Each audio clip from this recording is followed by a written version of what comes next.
ஒரு பொண்ணு கூட போயிட்டு வந்ததெல்லாம் தெரியும், நான் போயிருக்கேன். அது இதில் ஆங்கர் கேட்கும் போது இந்த மாதிரி பொண்ணுங்க உங்ககிட்ட பேசுகிறாங்க, ஃப்ளர்ட் பண்ணுறாங்கன்னா எக்ஸ்ட்ரீம் போனால் போயிடுங்களான்னு கேட்கும்போது கன்சென்ட்டோட போவேன் அப்படிங்கிற மாதிரி விஷ்ணு எல்லா இடத்துலையும் மிக தவறான எக்ஸாம்பிளாக செட் பண்ணிட்டு இருக்காரு. Why? Because is not ready to accept. நம்பிக்கை மோசடி தொடர்ந்து கூட இருந்து மோசடி பண்ணிட்டு இருந்த விஷயம் மானபங்கப்படுத்துதல். ஏன்னா அவர் பேசின வார்த்தைகள் எல்லாம் நம்மளால கேட்க முடியல இல்லையா? என்ன இருந்தாலும் ஒரு பெண்ணையே அப்படி பேசக்கூடாது. தட் டு 10 வருஷம் கூட இருந்த மனைவி.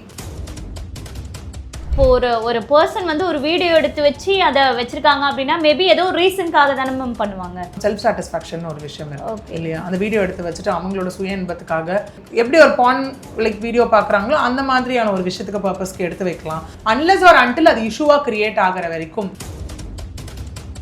இன்னைக்கு அவங்க அஷ்மிதாவை அடிச்சதுல எல்லாம் பண்ணதுலையும் விஷ்ணு ஆனந்த் கிட்ட அவங்க அம்மா கிட்ட சொல்லும் போது எல்லாம் பண்ணும்போது அம்மாவா என்ன பண்ணிருக்கணும்? கண்டிச்சிருக்கணும். உடந்தையா தானே இருந்திருக்காங்க. ஏன்னா ஒரு குற்றம் செய்யறதும் தப்பு, குற்ற செயலுக்கு உடந்தையாக இருப்பதும் தப்பு. அப்ப இந்த 3 விஷயத்துலயும் அவங்க அம்மா ஆனந்தியோட ரோல் இருக்கா இல்லையா? இருக்கு. என்ன மாதிரி எவிடன்ஸ் ஸ்ட்ராங்கா இருக்கு, அவங்க மேல கம்ப்ளைண்ட் ரெஜிஸ்டர் என்ன மாதிரி ஆக போகுதுன்றதை பொறுத்து தான் அவங்களும் இதுல பனிஷபிளா லயபிளா ஆவாங்க.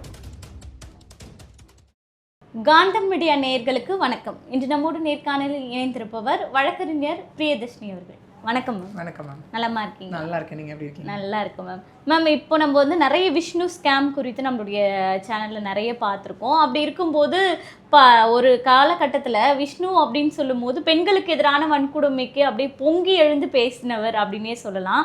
ஆனால் இன்னைக்கு அவரே அந்த சட்டத்தின் கீழ் கைது செய்யப்பட்டிருக்கிறார் அப்படின்னு ஒரு செய்தி வந்துட்டு இருக்குல்ல மேம். இந்த குற்ற பின்னணி குறித்து முழுமையாக சொன்னீங்க. நீங்க சொல்றதை பார்த்தா குற்ற பின்னணி நடந்தது என்ன அது மகிழ்ச்சி அந்த மாதிரி இருக்கு ஆக்சுவலி. ஏன்னா விஷ்ணு அரெஸ்ட் ஆகும்போது பொறுத்த வரைக்கும் என்ன கேஸில் இ காட் அரெஸ்டட்ன்றது ஒரு பெரிய கொஸ்டினாகவே இருந்தது எல்லாருக்கும். But E God arrested. அவங்க முழுக்க அவருடைய மனைவி அஷ்மிதா கொடுத்த கம்ப்ளைண்ட்ல தான் இப்போ அரெஸ்ட் ஆயிருக்காரு. அதாவது நம்பிக்கை மோசடி, மானபங்கப்படுத்துதல், தாக்குதல், இது எல்லாத்துக்கீழேயும் தான் அரெஸ்ட் ஆயிருக்காரு. நேற்று காலையில் மதுரவாயில் போலீஸாரால் அரெஸ்ட் செய்யப்பட்டிருக்காரு இப்போது.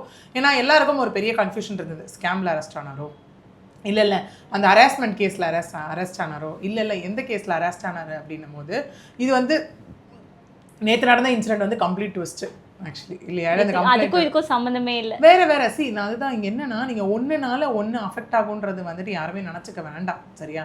இது இல்லைன்னா இது ப்ளஸ் இன்னும் என்னென்ன கேசஸ் இருக்கோ எல்லாமே ஆட் ஆன் தான் ஆக போகுது. எதுவும் இங்கே ரெடியூஸ் ஆக போகிறது கிடையாது. விஷ்ணு விஷயத்துலையும் அதே மாதிரி தான். நேற்று இந்த விஷயத்துக்காக இ காட் அரெஸ்டட். மற்றபடி ஸ்கேம் விஷயம் வந்துட்டு ஆல்ரெடி ரெஜிஸ்டர் ஆன கம்ப்ளைண்ட்ஸ் என்கொயரிஸ் எல்லாம் போயிட்டு தான் இருக்குது. செக் பவுன்ஸ் கேசஸ் ஒரு பக்கம் நடந்துட்டு தான் இருக்குது. எஃப்ஐஆர் போடப்பட்டதாக தான் இருக்குது அந்த இடத்துல.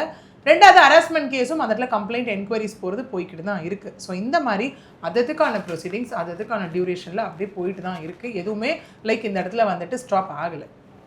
ஆனால் இப்போ அந்த விஷயத்துக்காக ஸ்கேம் விஷயத்துக்காக அரெஸ்ட் பண்ணப்பட்டாரா இல்லை வந்து இந்த ஒய்ஃப் கொடுத்த கம்ப்ளைண்ட் அப்படின்னும் போது இதற்காக மட்டும்தான் அவர் அரெஸ்ட் பண்ணியிருக்காங்க? ஸ்கேம் விஷயம் இல்லை, மற்ற விஷயம் இல்லை, அதுக்கானது தனியாக போயிட்டு அது இல்லை மீன்ஸ் அதோட முடிஞ்சிருச்சுன்னு இல்லை. அது ஒரு பக்கம் அது பாத்தில் ட்ராவல் ஆகி அது ஒரு பக்கம் போயிட்டுருக்கு. ஓகே, என்கொயரி அது எல்லாமே போயிட்டுருக்கு.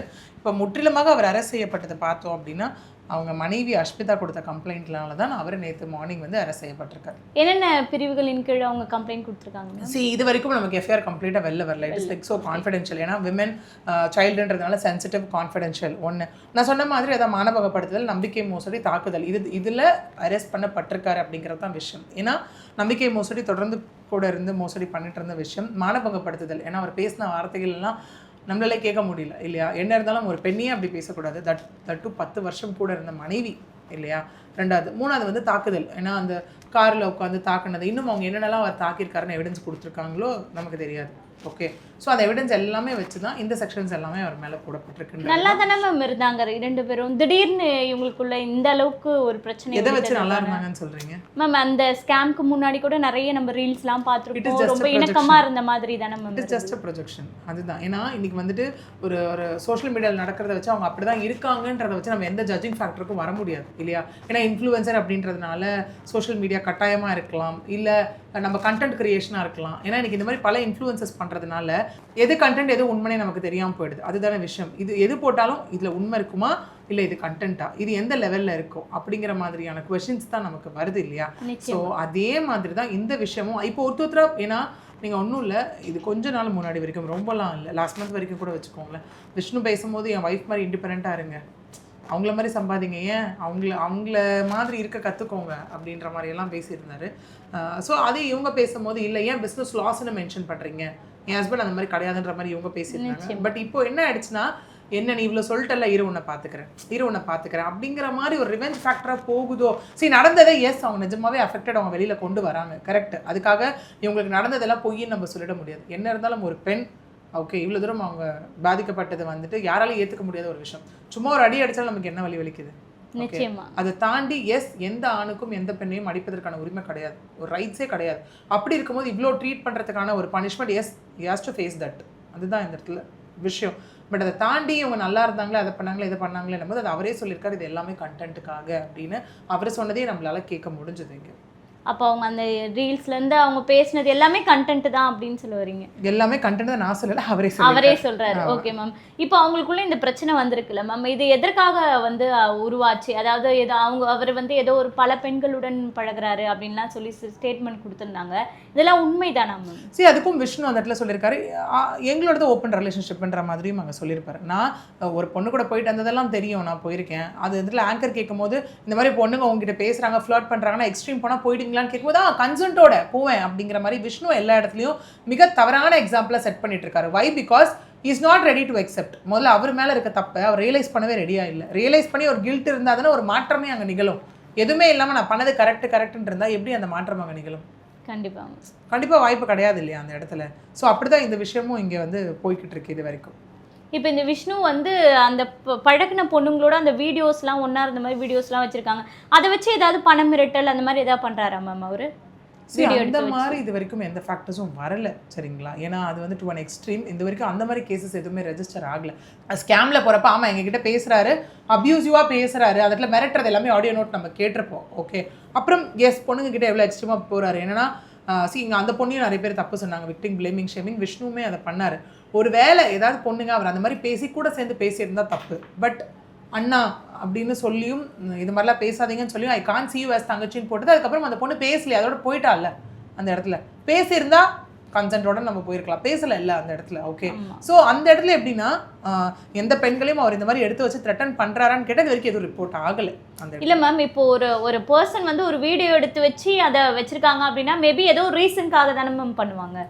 சரி, ஒன்று நீங்கள் சொன்ன மிரட்டுறதா இருக்கலாம், இல்லைனா அதுக்கப்புறம் செல்ஃப் சாட்டிஸ்ஃபேக்ஷன் ஒரு விஷயம் இருக்கு இல்லையா? அந்த வீடியோ எடுத்து வச்சுட்டு அவங்களோட சுய இன்பத்துக்காக லைக் எப்படி ஒரு பான் லைக் வீடியோ பார்க்குறாங்களோ அந்த மாதிரியான ஒரு விஷயத்துக்கு பர்பஸ்க்கு எடுத்து வைக்கலாம்.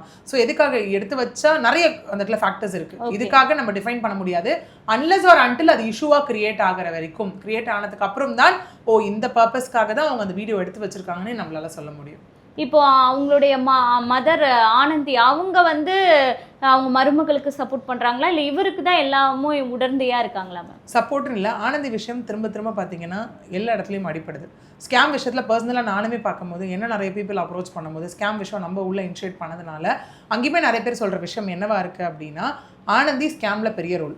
அதாவது 2015-16 பீரியட்லேருந்தே ஆனந்தி ஸ்கேம் ஆரம்பிச்சாச்சு. That is forex scam. Okay, அதில் ஆரம்பிச்சாச்சு. சிஎன்எஸ்லாம் அதுக்கப்புறம் அவர் தூக்கி போட்ட ஒரு அலிகேஷன் இல்லையா விஷ்ணு தரப்புலேருந்து. அவங்க ஆரம்பித்து தான் ஒரு ரெஜிஸ்டர்ட் புரோக்கர்னும் சொல்லி ட்ரேடிங் பண்ணுறதுக்கு அங்கேயும் பணம் வாங்கி இன்னைய வரைக்கும் ஏமாத்திருக்காங்க. கேட்குறவங்கள மிரட்டுறது, அவங்களை த்ரெட்டன் பண்ணுறது, நான் உன்னை ஃபாலோ பண்ணுறேன், உன்னை டாக் பண்ணுறேன்னு சொல்லி அவங்கள மிரட்டுறது. இதுலேயும் ஆனந்தியோட ரோல் இருந்திருக்கு. ஓகே, இன்னொன்று அந்த ஹராஸ்மெண்ட் கேஸ்ன்னு போகிறப்போ ஹராஸ்மெண்ட் கேஸ்லையும் உங்கள் பையன் எப்படியெல்லாம் பண்ணுறாரு இதெல்லாம் பண்ணுறாரு ஆனந்திக்கு அவங்ககிட்ட சொல்லும் போது இதுலனா அவன் இன்னொரு ஃபோன் வாங்கி யூஸ் பண்ணுவான்னு சொன்னதுலேயும் ஆனந்தியோட ரோல் இருக்குது. ஓகே, இன்றைக்கி அவங்க அஷ்மிதாவை அடித்ததில் எல்லாம் பண்ணதுலேயும் விஷ்ணு ஆனந்திக்கிட்ட அவங்க அம்மா கிட்ட சொல்லும் போது எல்லாம் பண்ணும்போது அம்மாவா என்ன பண்ணியிருக்கணும்? கண்டிச்சிருக்கணும். உடந்தையாக தானே இருந்திருக்காங்க. ஏன்னா ஒரு குற்றம் செய்யறதும் தப்பு, குற்ற செயலுக்கு உடந்தையாக இருப்பதும் தப்பு. அப்போ இந்த 3 விஷயத்துலையும் அவங்க அம்மா ஆனந்தியோட ரோல் இருக்கா இல்லையா? இருக்கு. என்ன மாதிரி எவிடன்ஸ் ஸ்ட்ராங்காக இருக்குது, அவங்க மேலே கம்ப்ளைண்ட் ரெஜிஸ்டர் என்ன மாதிரி ஆக போகுதுன்றதை பொறுத்து தான் அவங்களும் இதில் பனிஷபிளாக லயபிளாக ஆவாங்க. இல்லை, இப்போ இந்த எப்படியும் இந்த உடந்தை அப்படின்றது நமக்கு பார்க்கும் போதே தெரியுது இல்லைங்களா? ஆனால் ஏன் அவங்க அம்மாவை இது வரைக்கும் கைது பண்ணலை? பார்க்கும் போது தெரியுதுன்றது வேற, பாதிக்கப்பட்டவங்க கம்ப்ளைண்ட் கொடுக்குறாங்கன்றது வேற. ஏன்னா ஒரு நாளைக்கு சொசைட்டியில் 100 விஷயம் நடக்குது, எல்லாத்துக்கும் ஆக்ஷன் எடுக்கப்படுதா? யார் முன் வந்து அந்த ஒரு செயலுக்கு நாங்கள் சஃபர் ஆகிறோம்னு கம்ப்ளைண்ட் கொடுக்குறாங்களோ அந்த கம்ப்ளைண்ட்டின் மீது மட்டுமே ஆக்ஷன் எடுக்கப்படும். நிச்சயமா மேம். இப்போ வந்து ஸ்கேம் விஷயத்துல யாரும் கம்ப்ளைண்ட் கொடுக்கலனா கூட இப்போ அஷ்மிதா வந்து இந்த மாதிரி மாமியார் உடந்தையா இருக்காங்கன்னு எதுவும் கம்ப்ளைண்ட்ல குறிப்பிடலையா மேம்? அதுதான் சொன்னேன், கம்ப்ளைண்ட் உங்களுக்கு இது கான்ஃபிடென்ஷியல். ஓகே, கம்ப்ளைண்ட் கண்டிப்பாக கொண்டு வந்திருப்பாங்க, அவங்க அம்மா பேரும் கொண்டு வராமல் இருந்திருக்க மாட்டாங்க. ஏன்னா அவர் ஃபோன் பண்ணி சொன்னதாக இருக்கட்டும், அவங்களும் நேற்று பேசும்போது அவங்க அம்மா ஆனந்தியும் அக்யூஸ் பண்ணியிருக்காங்க இல்லையா?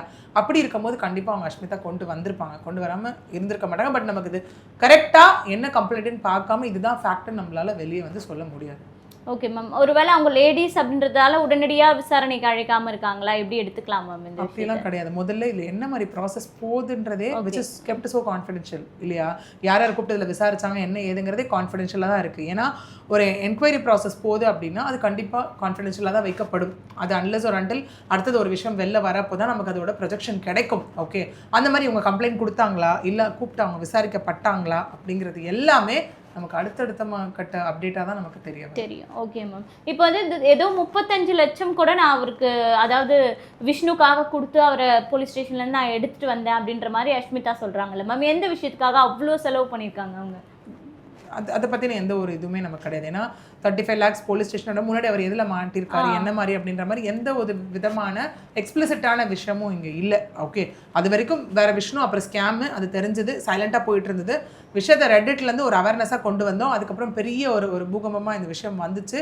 இதுக்கப்புறம் தான் இந்த மாதிரி எல்லாமே ஆச்சு. ஆனால் விஷ்ணுவுமே சில பேர்ட்டு அந்த ஸ்கேமில் பேசும்போது சொன்ன விஷயம் என்னென்னா, நான் ஆல்ரெடி கூட ஒரு வாட்டி உள்ளே போயிட்டு இருந்துட்டு வந்திருக்கேன் நான். ஓகே, ஸோ திரும்ப வந்துட்டு நான் இது பெரிய விஷயம் இல்லை, நான் செலவு பண்ணிட்டு வெளில வந்துடும் விஷ்ணு சொன்ன ஸ்டேட்மெண்ட்டுமே அந்த இடத்துல இருக்கு இல்லையா.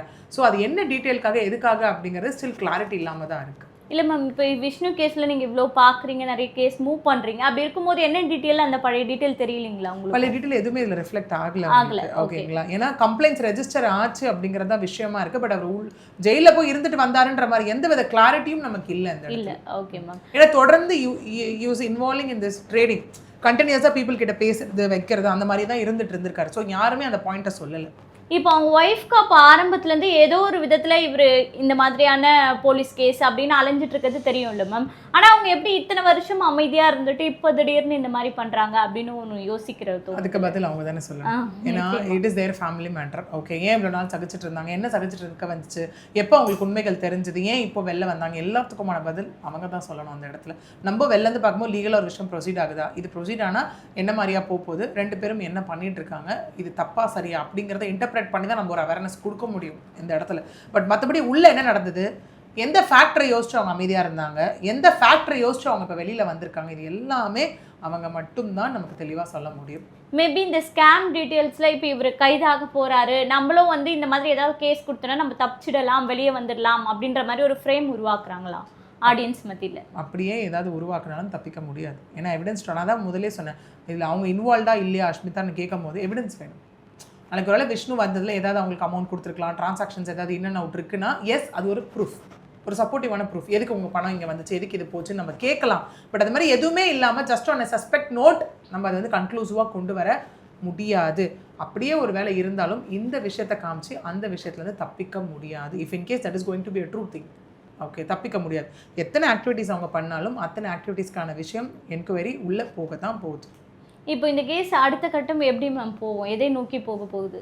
கண்டிப்பாக இப்போ விஷ்ணு அரெஸ்ட் ஆயிருக்காருன்னும் போது பெயில் தான் அடுத்தது அவங்க மூவ் பண்ணுவாங்க. பெயில் போகும்போது கண்டிஷனல் பெயில் போகும்போது சைன் பண்ணணும், அந்த கான்செப்ட்ஸ் எல்லாமே அங்கே வரும். ஆஸ் யூஷுவல் எப்படி எல்லா கேஸஸையும் கண்டெஸ்ட் பண்ணுறாங்களோ அதே மாதிரி தான் இந்த கேஸை கண்டெஸ்ட் பண்ணுவாங்க. இல்லை அவங்க இவ்வளோ எவிடன்ஸ் கொடுத்துருக்காங்க, இல்லை அவர் சைட்லேருந்து குவாஷ் போகிறாங்களா அப்படிங்கிறது எல்லாமே மேபி நமக்கு அடுத்தடுத்ததுக்கான அப்டேட் தான். இப்போ இந்த ஸ்கேம் அந்த விஷயத்தில் வந்து அந்த கேஸ் எந்த அளவுக்கு மூவ் ஆகிட்டு இருக்கு, அடுத்த கட்ட நடவடிக்கை? என்கொயரி ஸ்கேம் கேஸ் பொறுத்த வரைக்கும் இப்போ என்கொயரி ப்ராசஸில் தான் இருக்குது. சரிங்களா, சில இடத்துல வந்து நான் சொன்ன மாதிரி பெங்களூரில் ஆல்ரெடி எஃப்ஐஆர் போடப்பட்டாச்சு. இங்கே சென்னையில் போயிட்டு இருக்கிறது எல்லாமே என்கொயரியில் தான் போயிட்டுருக்கு. இப்போ என்கொயரி ஸ்டேட்டஸில் இருக்குது இப்போ. ஏன்னா முன்னாடி கட்டம் வரைக்கும் எங்களுக்குமே அது ஷாக் தான். என்னென்னா விஷ்ணு அப்ஸ்கேண்ட் சொல்லிட்டு இருக்கும் போது இந்த ஹராஸ்மெண்ட் கேஸில் எப்போ என்கொயரி கூப்பிட்டாலும் வாஸ் தேர் விஷ்ணு. அப்போ அப்ஸ்கேண்டுன்ற ஒரு ஃபேக்டர் இல்லை. இன்னொன்று மக்களும் பயந்துக்கிட்டு கம்ப்ளைண்ட் கொடுக்க வெளியில் ஸ்டில் வர மாட்டேங்கிறாங்க. என்ன ரீசன்னா, இந்த மாதிரி கம்ப்ளைண்ட் கொடுக்கும்போது எங்களை மிரட்டுறாங்க, எங்களை இது பண்ணுறாங்கன்னு நல்லா புரிஞ்சுக்கணும். யார் ஒருத்தரும் மிரட்டிட்டு எங்கேயும் போயிட முடியாது. அப்புறம் போலீஸ் எதுக்கு இருக்காங்க, கோர்ட் எதுக்கு இருக்காங்க. இப்போது விஷ்ணு கெட் காட் இந்த இடத்துல. இப்போவாச்சும் பாதிக்கப்பட்டவங்க இன்னும் வெளில வரும்போது this a right time. Actually already ஒரு அலிகேஷனில் இருக்கப்போ எங்கேயும் ஒரு வெளில போக முடியாது. கண்டிஷனல் பெயில்லாம் எங்கேயும் கண்டிஷனை தாண்டி வெளில போக முடியாது. அப்படி இருக்கும்போது இப்போ கொடுக்கும்போது ஆல்ரெடி அவர் மேலே இருக்க கம்ப்ளைண்ட்ஸ் ப்ளஸ் ரெஜிஸ்டர் ஆகிற கம்ப்ளைண்ட்ஸ் எல்லாமே சேர்ந்து இன்னும் எஃபெக்டிவாக இருக்கும் அந்த இடத்துல. இன்னும் நிறைய பேர் வெளியில வரல. மேக்ஸிமம் ஒரு தோராயமா எத்தனை பேர் மேம் இவர் மேலே இந்த கம்ப்ளைண்ட் ஃபைல் பண்ணியிருப்பாங்க? மேம் கம்ப்ளைண்ட்ஸ்ன்னு பார்த்தீங்கன்னா நீங்கள் ஒரு செக் பவுன்ஸ் கேஸ் கம்ப்ளைண்ட்ஸ் அப்படின்னா எனக்கு தெரிஞ்சு லைக் நிறைய பேர் பயத்தில் இருக்காங்க. பயத்தில் இருக்கவங்கள தாண்டி நம்ம செக் பவுன்ஸ் கேசஸ் இது எல்லாமே அஃபெக்ட் ஆனவங்க எக்கச்சக்கம். நம்மகிட்ட பேசினவங்களே நிறைய பேர். ஓகே, ஒரு 30 to 15 வச்சுக்கோங்களேன். உங்ககிட்ட பேசினவங்க எல்லாருமே கேஸ் ஃபைல் பண்ணியிருக்காங்களா? இல்லை, ரெடி இல்லை. நிறைய ஃபேக்டர்ஸ். அது நம்ம ஓகே வேணாம், இங்கே நிறைய ஃபேக்டர்ஸ்னால யோசிச்சு தேர் நாட் ரெடி. உங்களுக்கு ஒரு சொல்யூஷன் வேணும்னா நீங்கள் முதல்ல அதுக்கு வெளியில் வரணும். யாரும் உங்களுக்காக வந்து நிற்க மாட்டாங்க. மீன்ஸ் கூட நின்று அசிஸ்ட் பண்ணலாம், உங்கள் பிஹாஃபில் கம்ப்ளைண்ட் கொடுக்க முடியாது. பாதிக்கப்பட்ட நீங்கள் தான் கம்ப்ளைண்ட் கொடுக்கணும். அந்த மாதிரி வெளியில் வரும்போது தான் அவங்களுக்கான மணி ஒரு அவங்களுக்கான நியாயம் எல்லாமே அந்த இடத்துல கிடைக்கும். நீங்கள் இந்த அளவுக்கு நம்பிக்கை கொடுத்தும் வெளியே வரதுக்கு தயங்குறதுக்கு அந்த மிரட்டல் அப்படின்ற ஒரு விஷயம் என்ன ரீசனாக வேணா இருக்கலாம் அந்த இடத்துல. அதான் சொன்ன சில ரீசன்ஸ் நம்ம எக்ஸ்பிளிசிட்டாக இங்கே சொல்ல முடியாது. நிறைய ஃபேக்டர்ஸ் இருக்குது, நிறைய ரீசன்ஸ் இருக்குது அவங்க கிட்ட இருந்து. பட் அது எல்லாத்தையும் உடச்சிட்டு தாண்டி போலீஸ் இருக்காங்க, கோர்ட் இருக்காங்க அப்படிங்கிற ஒரு பாயிண்ட், ஒரு கான்ஃபிடன்ஸ், ஒரு பிலீஃபை வச்சுட்டு அவங்க வெளியில் வர்றது தான் இங்கே கரெக்டாக இருக்கும் to get them a justice. இப்போ வந்து இந்த அதாவது பெண் வன்கொடுமை இந்த விஷயத்துலேருந்து அவர் பெயில் வாங்கி வெளியே வந்தாலும் நெக்ஸ்ட் இந்த ஸ்கேம் விஷயத்தில் ஏதாவது கைது செய்யறதுக்கு வாய்ப்பு இருக்கா? நிறையவே இருக்கு. ஸ்கேமாக இருக்கட்டும், ஹராஸ்மெண்ட்டாக இருக்கட்டும், அடுத்தடுத்த விஷயங்களை அவர் ஃபேஸ் பண்ணி தான் ஆகணும் அந்த இடத்துல. ஓகே மேம், இப்போ அவங்க 3வது குழந்தை பிறந்திருக்கு அப்படின்னு சொல்கிறாங்க. இப்போ இவங்க ஃபேமிலி ரன் பண்ணோம் அப்படின்னா இப்போ இவங்களுக்குள்ள இந்த மாதிரி மோதல் இருக்கிறதால மேபி ஏதாவது டைவர்ஸ் அப்ளை பண்ணியிருக்காங்களா? இது வரைக்கும் எந்த அப்டேட்டும் இல்லை. ஓகே, மேபி இந்த கம்ப்ளைண்ட்டை வச்சு மேபி அடுத்தது அவங்க போகிறாங்களா என்னங்கிறது எல்லாமே நமக்கு ஃபாலோ அப் டேஸில் வரப்போகிற அப்டேட்டை வச்சு தான் நம்ம சொல்ல முடியும். ஆனால் இது வரைக்கும் அவங்க பண்ணலையா மேம்? எடுத்த உடனே இந்த மாதிரி ஒரு கம்ப்ளைண்ட் போய் கொடுக்குறாங்க, மேபி இப்போ இவ்வளோ நடந்துடுச்சு, சரி நம்ம டைவர்ஸ் அப்ளை பண்ணான்னு ஏன் அவங்க இன்னும் முன் வராமலே இருக்காங்க? இது எல்லாமே நீங்கள் அவங்க கிட்ட கேட்க வேண்டிய கொஸ்டின். சரியா? இருந்தாலும் மக்கள் அப்படி பார்ப்பாங்கல்ல மேம். கண்டிப்பாக எனக்கு புரியுது. இன்னொன்று நீங்கள் ஃபைலிங் அப்படிங்கிறத பார்த்தீங்கன்னா, எஸ் ஃபைலிங் போயிட்டதுக்கப்புறம் நமக்கு நம்பர் ஆகி வர்றதுக்கு it will take some time. Okay, so அதை அவங்க பண்ணியிருக்காங்களா அப்படிங்கிறது இன்னும் டிஸ்க்ளோஸ் ஆகலை. அந்த இடத்துல டிஸ்க்ளோஸ் ஆச்சுன்னா தான் இந்த கம்ப்ளைண்ட்டை பேஸாக வச்சு அவங்க டிவோர்ஸ் ஃபைல் பண்ணியிருக்காங்களா, இல்லை டிவோர்ஸ் ஃபைல் பண்ணதுக்கப்புறம் இந்த இன்சிடென்ட் நடந்ததா, எல்லாமே நமக்கு ஒரு அப்டேட்டிங் ஃபேக்டராகவே இருக்கும் அந்த இடத்துல. ஓகே மேம், இப்போ பாதிக்கப்பட்ட அந்த மக்கள் ஸ்கேம் டீட்டெயில்ஸில் இப்போ ஓரளவுக்கு நம்ம பணம் வந்துடும் அப்படின்ற ஒரு நம்பிக்கையோடு இருக்காங்களா மேம்? ஏன்னா அது ரொம்ப மாசமாக நடந்துட்டு இருக்கு. கண்டிப்பாக என்னையுமே நிறைய பேர் கேட்டாங்க, ஏன் அந்த ஃபைலை க்ளோஸ் பண்ணிட்டீங்களா அப்படி இப்படிலாம் கேட்டாங்க. அந்த இடத்துல ஒரு விஷயம் புரிஞ்சுக்கணும், கண்டிப்பாக அந்த ப்ராசஸ் இருக்கும், அதுக்கான டைம் கொடுக்கணும். அது டிலே ஆகிற பட்சத்தில் நம்ம கோர்ட்டுக்கு போவோம் டைரக்ஷன் வாங்குறதுக்கு. ஸோ அதுக்கான ப்ராசஸ் எல்லாமே ஒரு பக்கம் போய்கிட்டு தான் இருக்குது இந்த கேஸில். நிச்சயமாக அவங்களுக்கு நீங்கள் ஒரு விதமாக நம்பிக்கை சொல்லிட்டு தான் இருக்கீங்க. போயிட்டு தான் இருக்கு. ஓகே மேம், இந்த ஸ்கேம் டீட்டெயில்ஸ் மட்டும் இல்லாமல் எங்களுடைய பர்சனல் டீட்டெயில்ஸ் பற்றியும் நிறைய விஷயங்கள் பகிர்ந்துக்கிட்டீங்க. ரொம்ப நன்றி. நன்றி.